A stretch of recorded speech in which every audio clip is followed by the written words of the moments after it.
Hi. How'd it go? They did what? You did? I can't take any credit for that. I'm just so proud of you. You know, this is what life looks like when you're tapped into your authenticity and equally aligned with your intuition.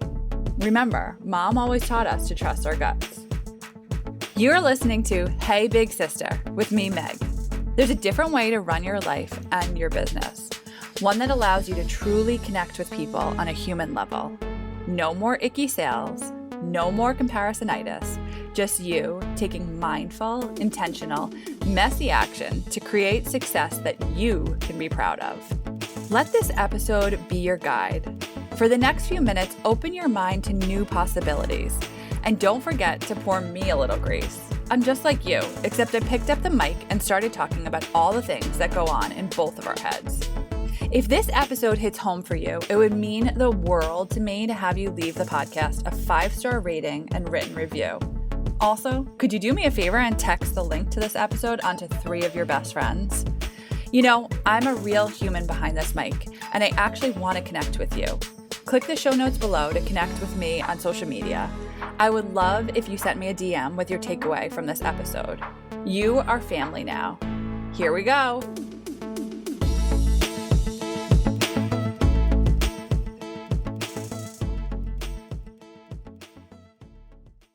Hello and welcome back to Hey Big Sister with Meg O'Neill. I am so excited. I'm sitting down today to record a few podcasts, and I'm just so genuinely thankful for all of the support that has happened over the past few weeks. I have had so many people reach out to me, send me emails, send me DMs, and it just feels so good. This podcast is truly like a labor of love. It's something that I've wanted to do for so long, and it's a way that I just wanted to give back.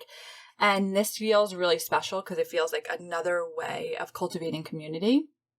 And I'm just really honored to be pumping through your headphones for a few minutes each week, spending time with you if you're, doing your laundry or you're on your walk or run, whatever it is that you might be doing. I am truly just honored that you picked my podcast to listen to.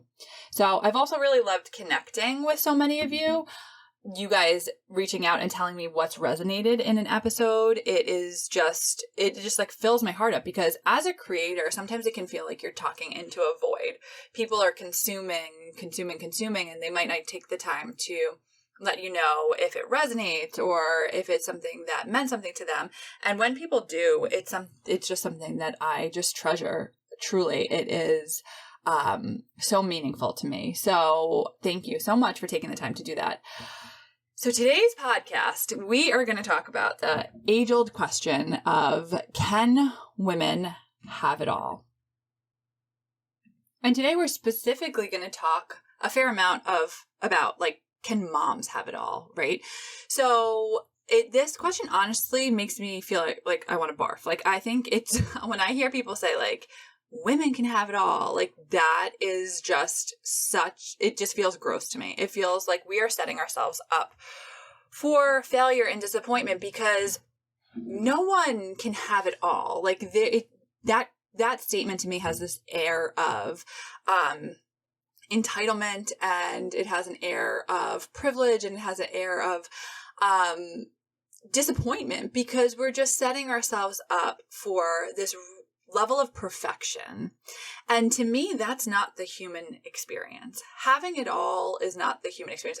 And I want to say that I get what people mean. I don't think that people mean these things literally.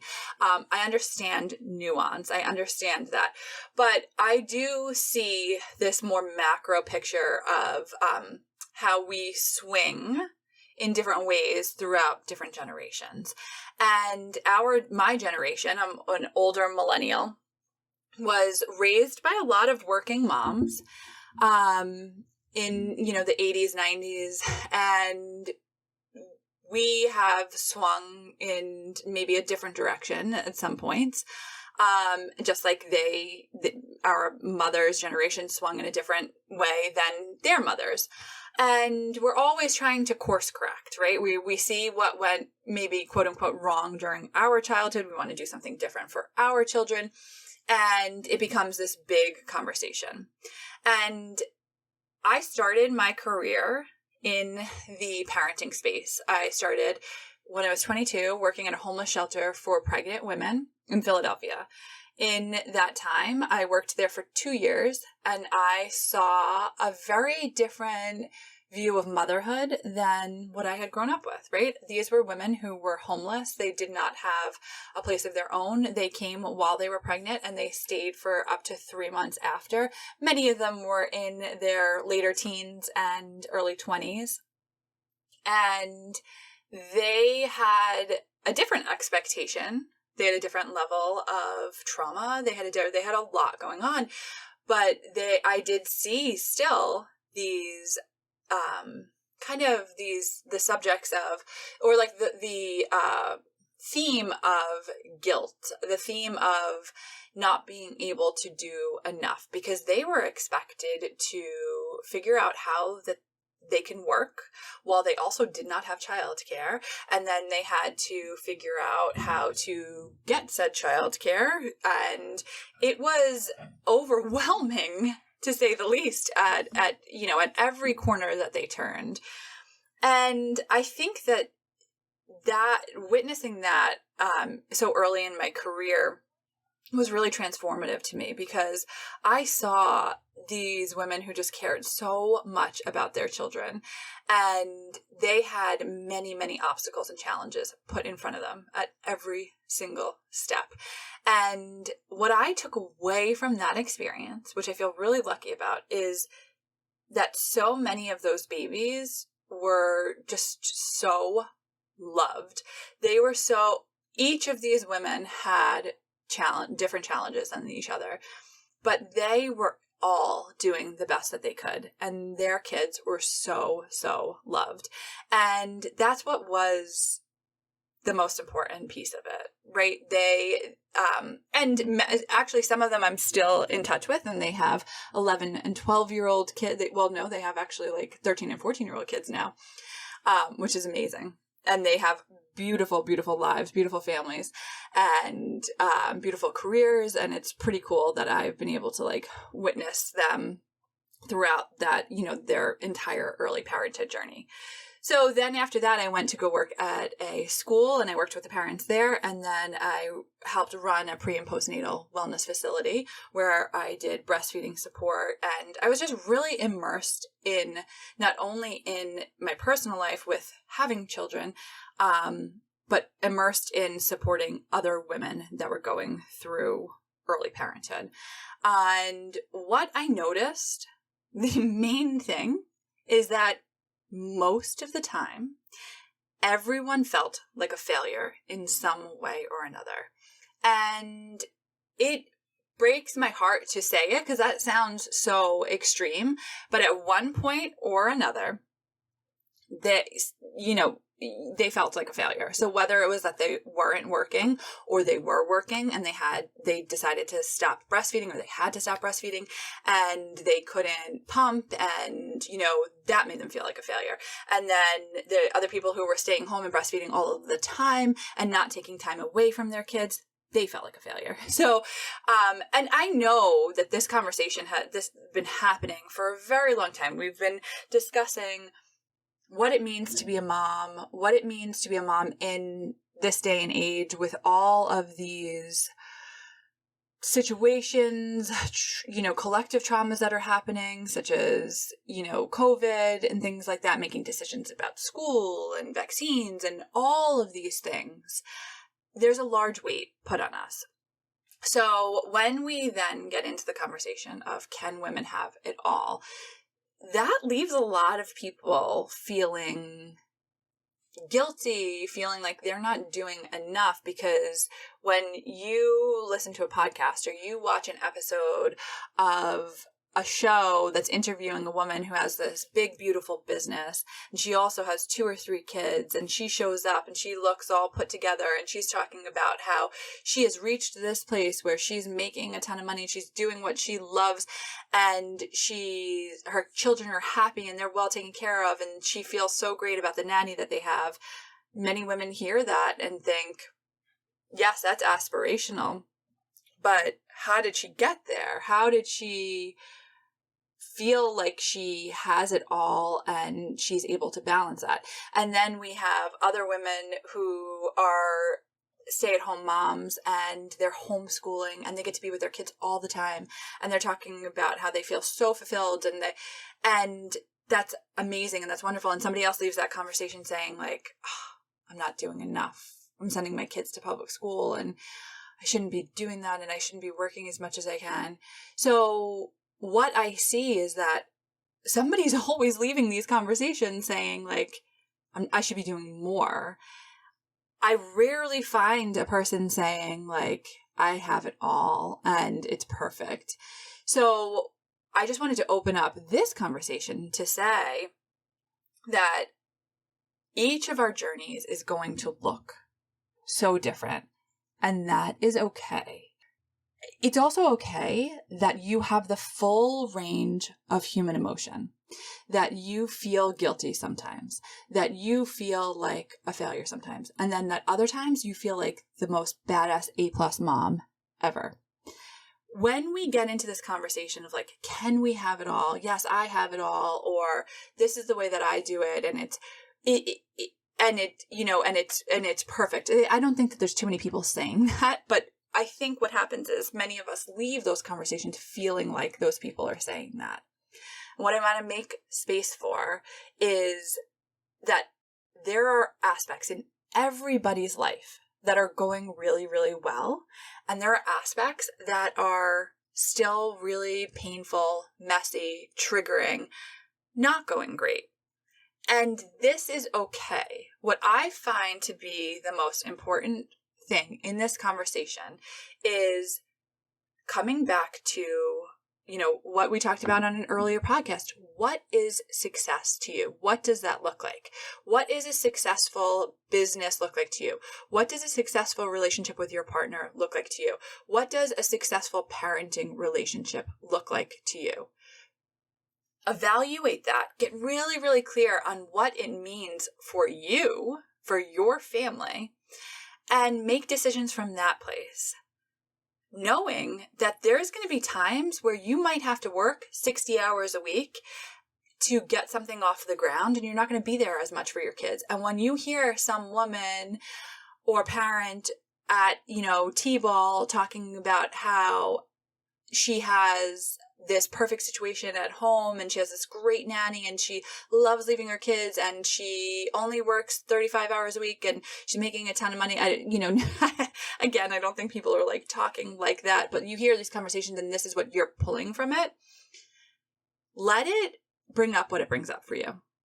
Feel triggered. Like it's okay. But what is important is like, how are you going to hold yourself through it?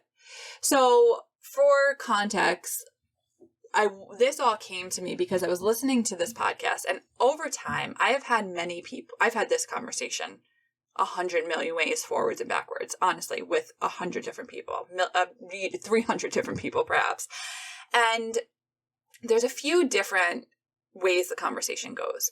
And it is either like, I found my success because I decided I wasn't going to sacrifice myself and my well-being for my children. I was going to wake up at 5 a.m. and I was going to tell them they stayed in their rooms and I was going to work out and I'm going to have, the help that I desired and I'm going to do all this. And okay, that's great. That's person A. And I leave conversations like that thinking like, wow, like I must be such a bad person because I can't do that. I must be like a subpar mom because like I can't put those boundaries in place. What I am able to do now is look at my reaction to that and say, okay, there's some truth here. There's some truth that like I could have stronger boundaries. There's some truth in these are the places that I might want to work on. And how am I going to do that in my life? What am I going to change? What am I going to look to heal? Or what am I just going to sit with that might feel uncomfortable? And then there's other conversations of people saying things like, I'm just barely hanging on. And I'm driving through McDonald's and I'm doing, homework the morning before they go to school, and it works for me, and and then somebody might leave that conversation saying like, oh, maybe I'm being too strict on my kids. Maybe I'm, maybe it's too much that we never let them have fast food or whatever. So it's an opportunity for that person to say, well, this is what I've committed to. This is where I feel like success lies for our family. These are the goals that I have for our family. And these are the places that maybe I can loosen up or change. What I think happens is when we miss that spot, we miss the place to turn inward and figure out how we can hold ourselves through the trigger, because that is the opportunity for growth. So instead of getting into conversations where then we are kind of pitting each other against, one another, saying like, well, I found the way, you just lean in, right? The lean in generation. Or I found the way and you just do it this way. I think that there is just space for gentleness with yourself. There is space for understanding that no one has it done perfectly. We see people with the full-time nanny and they have this beautiful business and they're showing all these, wonderful pictures of all of their vacations, and they look like they have it all. But I will guarantee you, from the years and years and years of work that I have been doing with people, that there's always something that they are processing, that they're working through, that they think that they're not doing good enough, that they are, saying like, we need to fix this, right? The behind the scenes conversation. And then there's times in their lives too, where they're sitting in gratitude and saying, wow, how perfect is this? Like, we just have so much. But what I really want to just continue to talk about is how do we just make space for the human experience, the range of emotion that you're going to feel, the understanding that having it all might mean the confidence to hold yourself through when things aren't going exactly the way that you thought they would. So when things, when you have a great childcare, set up, but your nanny is out for a month because of knee surgery and you have to do things a little bit differently than you would like, to not go to the place of, I have messed up, I have made a bad decision by being, trying to create this business. Where can you just take a step back and see, okay, I'm feeling under-resourced right now. I feel like I need to do X, Y, and Z, take some time away so I can say, these are the things that are going right. And I am, I'm not working for perfection. That's really, in essence, what I think that I want to convey today is that embrace the mess, embrace the ebb and flow of motherhood, of the human experience. So why, I started the story about why this came up, but I was getting on the treadmill. I am trying to commit to taking care of my physical body. That has been something that has been very, very hard for me over the 11 years of motherhood. I have sacrificed a lot of myself to, serve my children. I do not think that that is the most sustainable way to live your life. I don't think that's the best way to parent. I see a lot of value in teaching them independence and teaching them that I do have to take care of myself. But there are times, the thing is that like, we live, even though we are, highly evolved spiritual beings, we live in the 3D world in, situations like we are here on Earth and things are happening that are sometimes like beyond our control.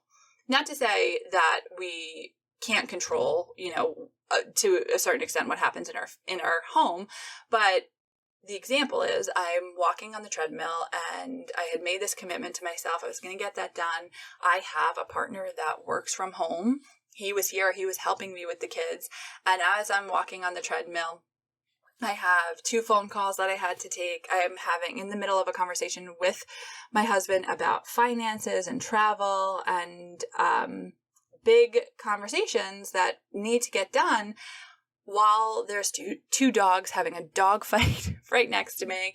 And then I start walking more. I put on this podcast and I listen to this person who's giving their life experience. And then I felt, and they said something along the lines of, I decided I wasn't going to sacrifice. And it hit me. It triggered me. And I said to myself, what is this bringing up for me? What bothers me about that? And what came to mind, what came up for me is that it makes me, to hear somebody say that makes me feel less than. It makes me feel like, oh wow, I am not as strong of a woman as X, Y, and Z. Therefore, I'm not going to have as much quote unquote success as them because I don't, I looked at it as the negative. Like I said to myself, like, I don't know how to have boundaries like that. And I took this step back and I saw myself doing it. And I said to myself, okay, here's the thing. This person who was speaking has been a step parent for 1 year of a 6-year-old and a 4-year-old. That's a very different experience, right? Than me, who's been a full-time parent of an 11-year-old, a 9-year-old, and a 6-year-old. It's just been a longer amount of time, a different setup in the parenting of how much time that the children are with them. So I said, okay, this person has a very different life experience. That's okay. So what is it that's really triggering me? Well, I feel less than when I see my inability to set some boundaries as a weakness. And then I'm able to evaluate that and step back and say, okay, well, what else is my experience? I have a child with special needs who has had some major traumas that have caused anxiety for the other children in my family. After Declan's accident, where he fell out of a 2nd-story window, the anxiety was heightened for everyone in our family. We've done therapy, we've done different things, we find ways to support, but I have to take that step and say, okay, these are the reasons why. I can work to change some things, but overall there's a different dynamic in our house, and that's okay. Recently, I was diagnosed with ADHD. I have a really hard time with executive functioning, with planning, with organizing. I have my entire life. And I always felt like that meant that I was lazy, I was messy, I was unorganized. All these things, they were bad. That's what I said to myself. And now I'm able to say, like, even though those are things that I might want to strengthen, my organization skills or my planning skills, there's also superpower in that too, because I am able to embrace the mess. I am really able to go with the flow. When things are stressful and crazy, I'm able to ride that wave and stay pretty focused and calm for the most part. So that is how I kind of carried myself through seeing this conversation of like, oh, this mom it looks like she does have it all, right? She's saying that these are the ways that she had it. And in her conversation, I was able to take this nugget and see where I was triggered and say, okay, that's why I'm feeling this way. And I was able to hold myself through and then say, can I just sit with this and not make it good, bad, indifferent? Like can I just sit with the mess of it and say, this is the human experience. This is the experience of motherhood.